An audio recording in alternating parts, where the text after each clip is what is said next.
you said many times Shiva means that which is not. Then again, there is a Adiguru, Adiyogi, the Shiva who lived in Kailash, who lived in Kasi. What is that like? What is that which is not, and what is this Shiva whom you talk as Adiyogi? See, Shiva means that which is not. When we say that which is not, we are talking about a dimension which is not physical in nature. Because our perception, our sense perception is such that we can only perceive that which is physical. See, right now you can see my hand because it's stopping light. You can't see the air because it's not stopping light.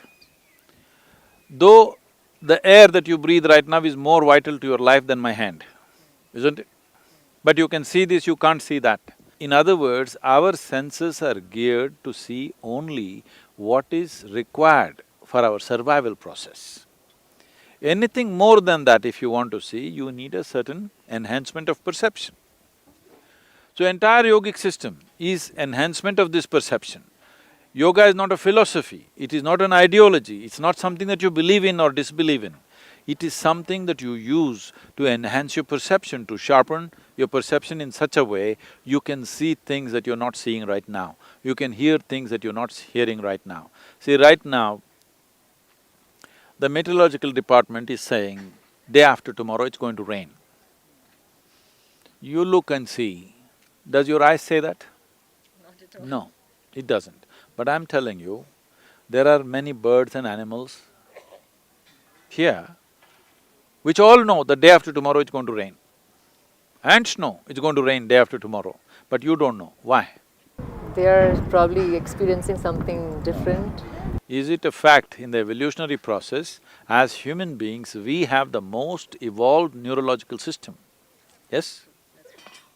But they know and we do not know, simply because most human beings have burdened themselves with too much thought and too much emotion. They have not learned this fundamental, how to handle their thought and how to handle their emotion. So our own intelligence has become an impediment, that we don't even see things that an ant sees or an elephant sees or a tiger sees or even a dog sees. If you can't find out something, you bring dogs to find out today, isn't it? Because they seem to smell it out better, they seem to know things better than you. Because of that, we created instruments.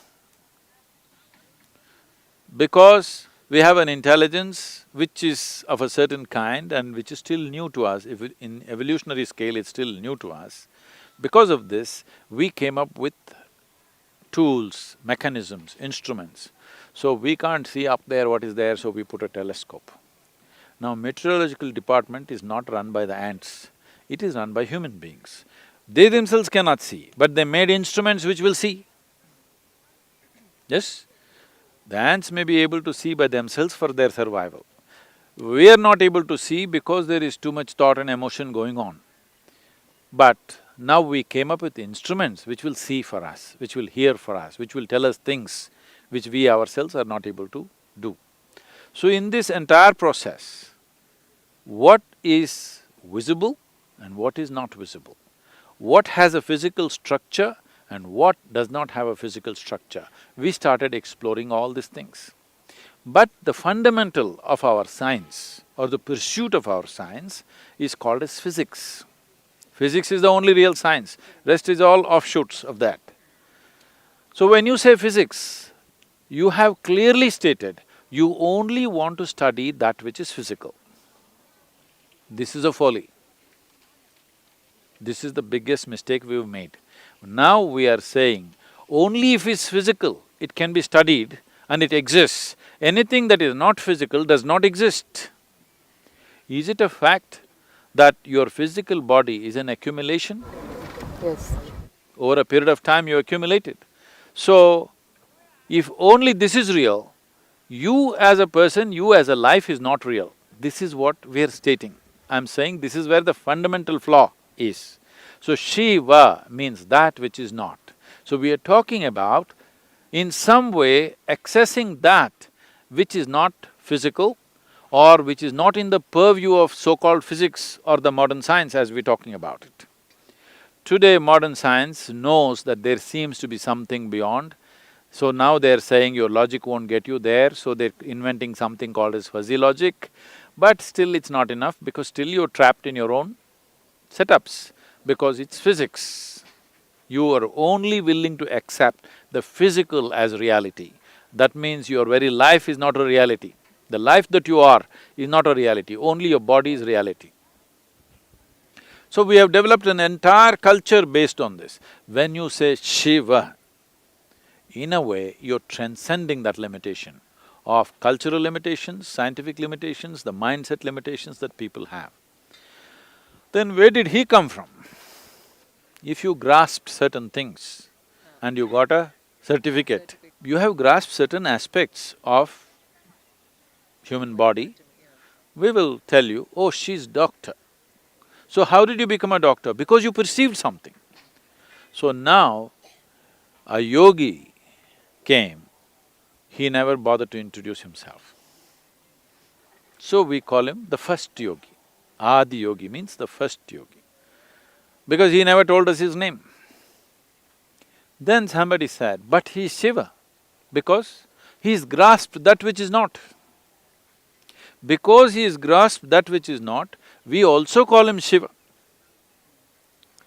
So, right now, in the popular culture, he is Shiva, but in the spiritual culture, he is Adiyogi. Because for him, for us, he is a yogi, that's why we are interested in him. Because he experienced that which is not, we also call him Shiva. Now, if you look here, the male members of the people who are sitting here, more than 70% of them, their names are some expression of Shiva. Have they realized something? Have they seen that which is not? No. But they are capable.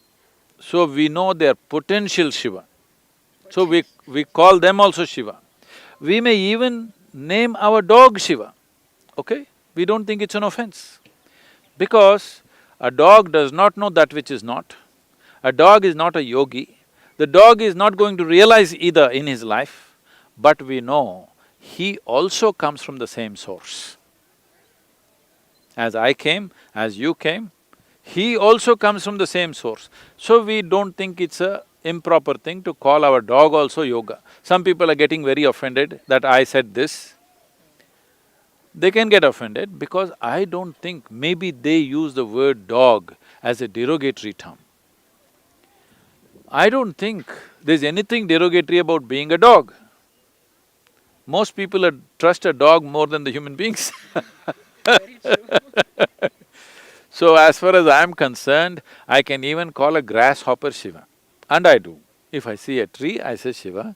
If I see a rock, I say Shiva. If I just look into the empty sky, I say Shiva. If I see moon, I say Shiva. If I see star, I say Shiva.